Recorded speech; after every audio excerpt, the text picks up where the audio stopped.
Hello, viewers. I'm your host Pratiksha Mishra with another episode of South Asia Focus. Let's begin the show with India's External Affairs Minister S. Jaishankar's recent visit to the Maldives, which showcased the deep and multifaceted bond between the two countries rooted in historical and cultural ties. During his visit, Jaishankar held discussions with Moldavian leaders that led to new agreements and the initiation of significant development projects. This strengthened partnership highlights India's dedication to regional stability and supports its neighborhood-first policy. Here's a closer look. India and the Maldives share deep-rooted connections spanning ethnic, linguistic, cultural, religious, and commercial dimensions. Their relationship has always been close, friendly, and multifaceted. India was one of the first countries to recognize the Maldives following its independence in 1965 and promptly established diplomatic ties. The Maldives holds a significant place in India's neighborhood-first foreign policy, which seeks to promote stability and prosperity in the Indian Ocean region. Recently, India's External Affairs Minister S. Jaishankar completed a key visit to Male, where he reassured the Moldavian leadership of the country's importance as a partner in fostering peace, stability, and prosperity in the Indian Ocean region. During his visit, S. Jaishankar met with President Moizu and had extensive discussions with the Foreign Minister as well as the Minister of Finance, Economic Development and Trade and the Governor of the Maldives Monetary Authority. Moreover, S. Jaishankar signed MOUs on capacity building and inaugurated 6 high-impact community development projects.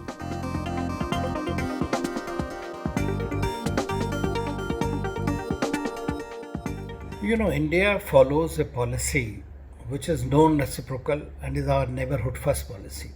We attach a great importance to stability, security, prosperity and development of all our neighbors.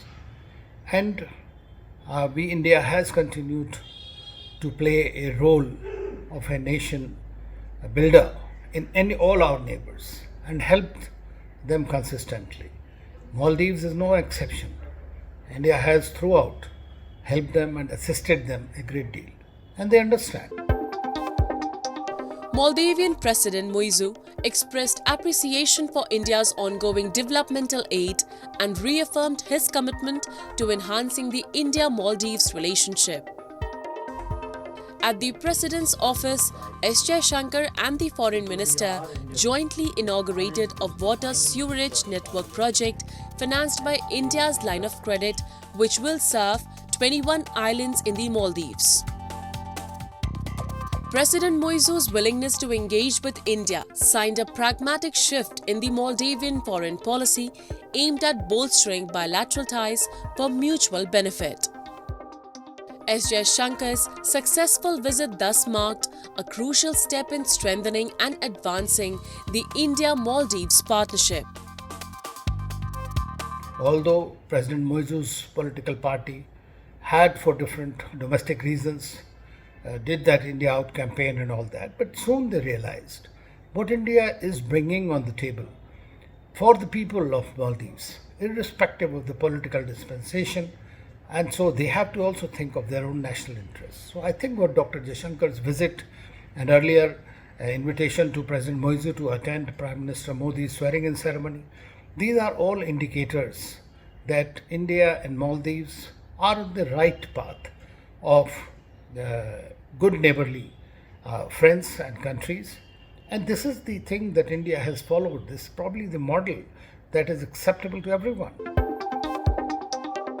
S. Jaishankar's visit proved to be a pivotal strategic initiative highlighting the essential role of diplomacy in managing international relations. By reaffirming the importance of India-Maldives relations, the visit played a crucial role in enhancing regional stability. This strengthening of ties has broader implications for India's foreign policy, particularly in its approach to smaller neighboring countries. Deepening the relationship with the Maldives, a strategically positioned island nation, allows India to bolster its influence in the Indian Ocean. This move is vital for fostering a cooperative regional environment and reinforcing India's strategic presence in this important maritime region.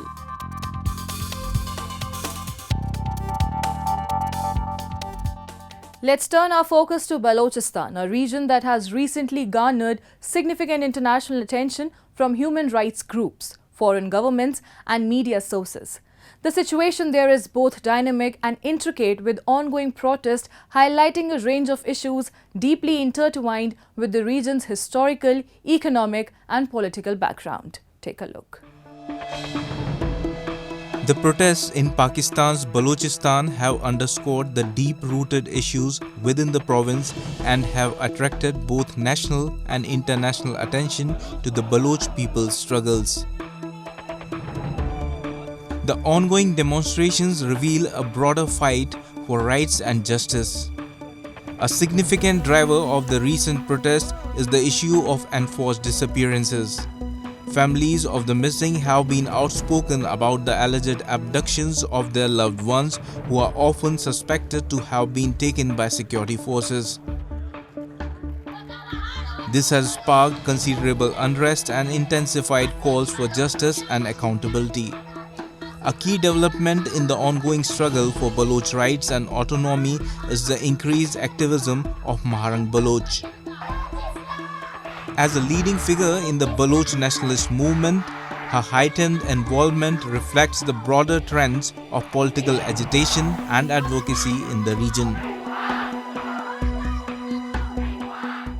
कि मर्ची आहानी कुर्बानी वजह सरजम राज यक जागा बुता सरजम राजा इनाका में फाशिस्टी रियासत दीमा उश्तत का उमरची ना तन्ना ग्वादरा बल्कि बलूच की हर जागा निष्ठा यक जागा वती मुजम्मत वती जद्दोजहद बारी शहीद हमदान बलूच क्या यक वरना बुता दो रोज भी कि नोश की सरजमीन नेता आयर जनक बीते अमीवर मेबरात शहीद नसीर बलूच तला रहता वदे लक्के आबादी काया 28 जुलाई कि महाराजी मुच्ची आवार बे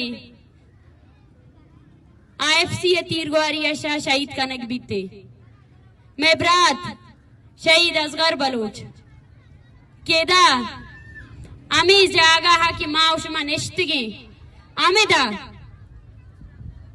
पाकिस्तान फाशिस्ट फौजी यानी तीर गुआरी ऐसा शहीद कनक बीते न तन्ना शहीद कनक बा बले में शहीदानी लाशानी बे और मथी कनक बीते शहीद नसीर लाश एदा अस्पताल तू का कप्ता अमे रियासते फौजी दल्लार अस्पताल सीलिश को था क्या ये ब्रात उमा शुमा लाशा चिस्त कोत मकने.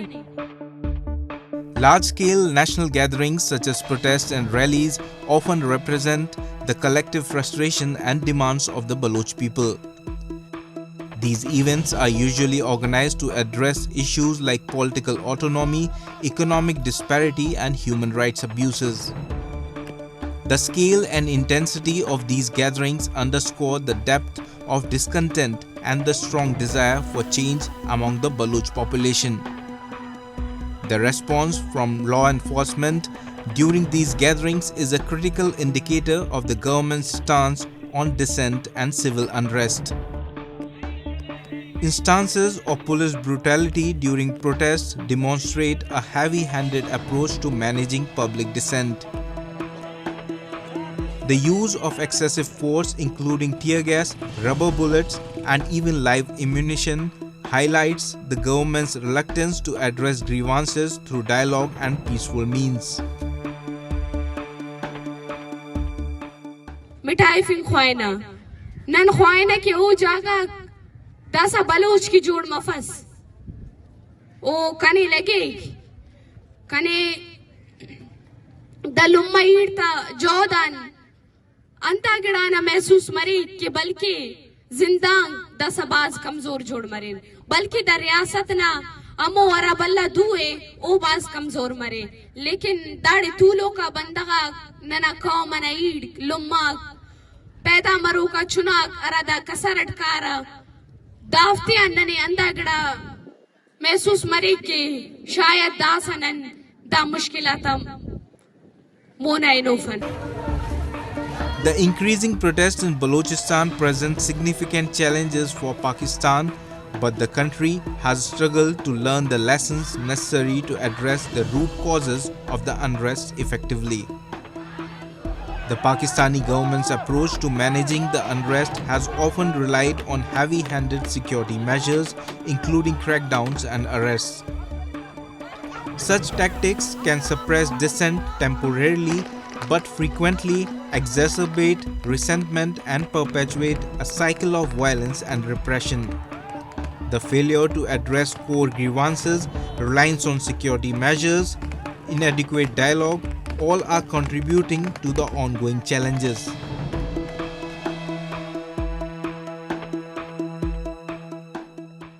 Time now for Asia This Week, the stories from across the continent. India marked its 78th Independence Day on August 15 with this year's theme Viksit Bharat or Developed India, highlighting the nation's vision to become a developed country by 2047 and underscoring the government's dedication to this transformation. During his Independence Day speech at the historic Red Fort in New Delhi, Prime Minister Modi expressed India's desire for its neighboring countries to pursue peace and prosperity. He also voiced hope for the restoration of peace, stability, and the protection of minorities, particularly Hindus, in neighboring Bangladesh, where recent violent protests have occurred. Bangladesh में जो कुछ भी हुआ है उसको लेकर पड़ोसी देश के नाते चिंता होना, मैं इसको समझ सकता हूं. मैं आशा करता हूं कि वहां पर हालात जल्द ही सामान्य होंगे.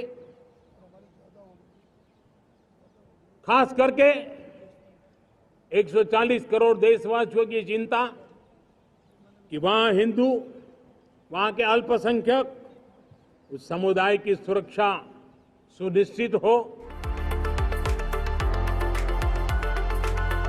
On August 14, hundreds of Afghans and Taliban fighters took to the streets of Kabul to commemorate the 3rd anniversary of the Taliban's takeover of the Afghan capital. The fighters displayed Taliban flags while parading through the city in former US military vehicles, with some chanting slogans such as Allah is the greatest and death to America. While many Afghans expressed their support for the Taliban government, there were also calls for improvements in the country's working conditions. نن الحمدلله د فتح ورځ ده، د خوشحالي ورځ ده. ټول مؤمن مسلمان ولس په دغه ورځ کې ډېر خوشاله دي، ځکه چې په دغه ورځ چې شغال مات شوی دی، کار مات شوی دی، او ستر طاقت چې دی به ورته ویله هغه د افغانستان څخه وتلي دي، هغوی شکست خوړلی دی. On August 15, 2021, following a swift offensive as US-led foreign forces were withdrawing after 2 decades of inconclusive conflict, the Taliban seized control of Kabul.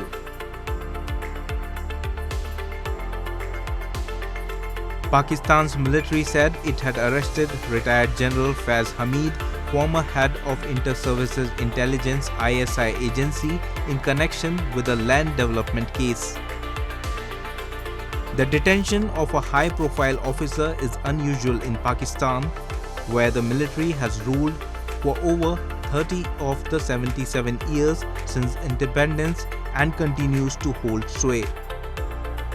The arrest was ordered by the Supreme Court, the military said in a statement, adding that multiple violations of the Pakistan Army Act after Hamid's retirement had also been established.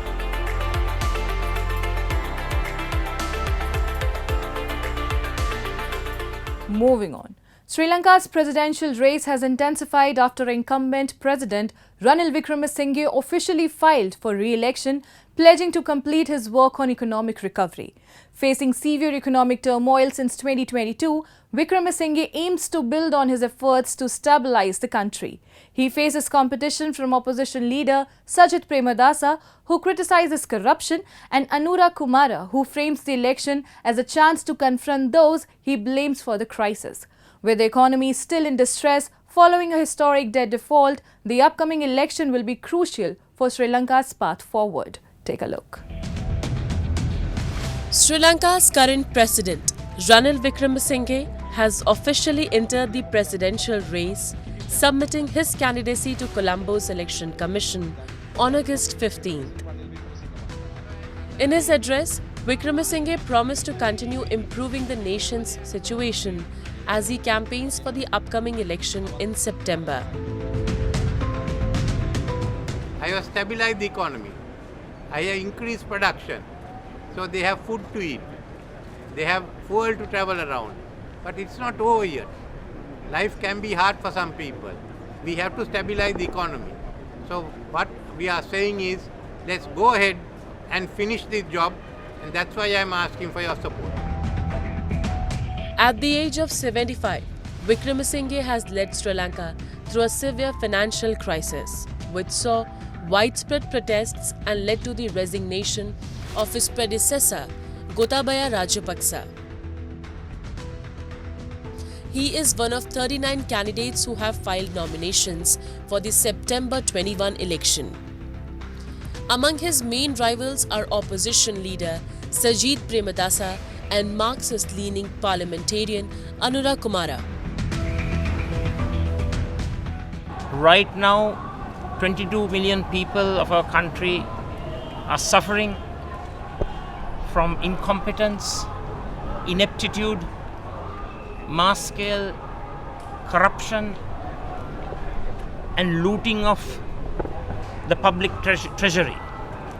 So we hope to eradicate this mess of corruption, and we hope to ensure that we have people's sovereignty prevailing. The September election will be Sri Lanka's first significant poll since the nation faced a severe economic collapse in 2022, which led to a default on its foreign debt. මේ ඉතිහාසයේ වෙනස් කරන තීරණාත්මක මැතිවරණය තමයි සැප්තැම්බර් මාසේ 21 වෙනිදා එන්නේ. ඒ නිසා මෙතෙක් හුදු ආණ්ඩු මාරුවීම්, පුද්ගලයන්ගේ මාරුවීම් වෙනුවට මේ රට විනාශ කරන ලද මේ ක්‍රියාදාමයේ පරාජයට පත් කිරීම සඳහා මැතිවරණ බවට මේ පත් කරගත හැකියි. In 2022, Sri Lanka faced a severe shortage of foreign currency reserves, which crippled its ability to import essential goods and services. The economic turmoil was exacerbated by soaring inflation, widespread shortages of food, medicine and fuel, and a dramatic decline in the quality of life for ordinary Sri Lankans. The crisis led to intense public protests and political instability, culminating in the resignation of the then president Gotabaya Rajapaksa. The economic collapse also forced Sri Lanka to default on its foreign debt for the first time in decades, a move that severely impacted its international credit standing and strained relations with global financial institutions. This default not only affected the country's ability to secure new loans, but also triggered a prolonged period of negotiation with creditors to restructure its debt and seek relief. As Sri Lanka prepares for this crucial election, the focus is on how candidates propose to address the lingering economic issues and restore stability. The outcome of the election will be critical in determining the country's path forward and its ability to recover from the deep economic crisis that has reshaped its political and social landscape. And now let's move to Pakistan-occupied Jammu and Kashmir, where local shopkeepers and leaders have staged a protest against steep rent increases and the illegal sealing of shops due to non-payments. The Jammu Kashmir Joint Awami Action Committee is demanding immediate action from POJK Prime Minister Anwarul Haq to reopen their businesses. The committee accuses the administration of misinterpreting a Supreme Court order leading to unaffordable rents. Traders facing financial strain are voicing their frustration, feeling exploited and abandoned. A report. Local leaders and tenant shopkeepers in Pakistan-occupied Jammu and Kashmir have organized a protest against the authorities over an increase in shop rents and the illegal sealing of their shops due to non-payment of the new rates. The tenants have demanded immediate action from POJK Prime Minister Anwarul Haq to reopen their shops.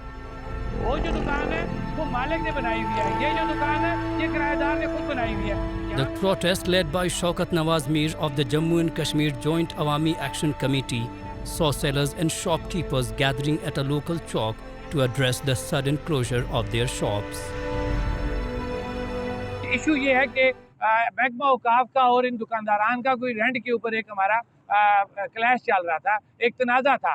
वो था fair rent का मामला कि ये supreme court की direction को बार बार discuss किया जा रहा है, जो महकमा औकाफ की तरफ से किया जा रहा है कि सुप्रीम कोर्ट ने फैसला किया हुआ है, उसके मुताबिक उन्होंने कहा कि मार्केट रेट के मुताबिक किरायों का तयन किया जाए। तो हमने जब इन पे एतराज़ किया कि आपने अगर इस मार्केट को देखा है तो वो सामने दुकान है, इतनी बड़ी दुकान है, उसका किराया 18,000, ये आपके पीछे जिसका फ्रंट जो है 13 फुट है, उसका किराया इन्होंने 12,000 से 26,500 कर दिया। तो ये बताया जाए कि ये किस मैकेनिज्म से बनाया गया। Mir accused the administration of misinterpreting the Supreme Court's order and unfairly treating the public by sealing their shops due to non-payment of the inflated rents.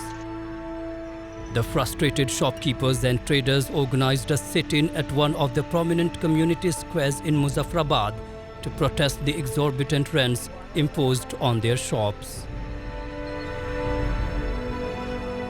आज से तकरीबन 3-4 साल पहले इन्होंने 2000 से 12,000 कर दिया था।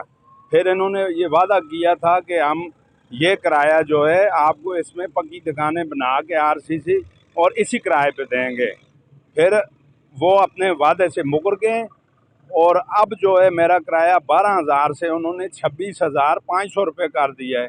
मैं गरीब आदमी हूँ, बाल बच्चेदार हूँ, छोटे छोटे बच्चे हैं, मैं 26,500 इनको दूंगा और बच्चों को क्या खिलाऊंगा।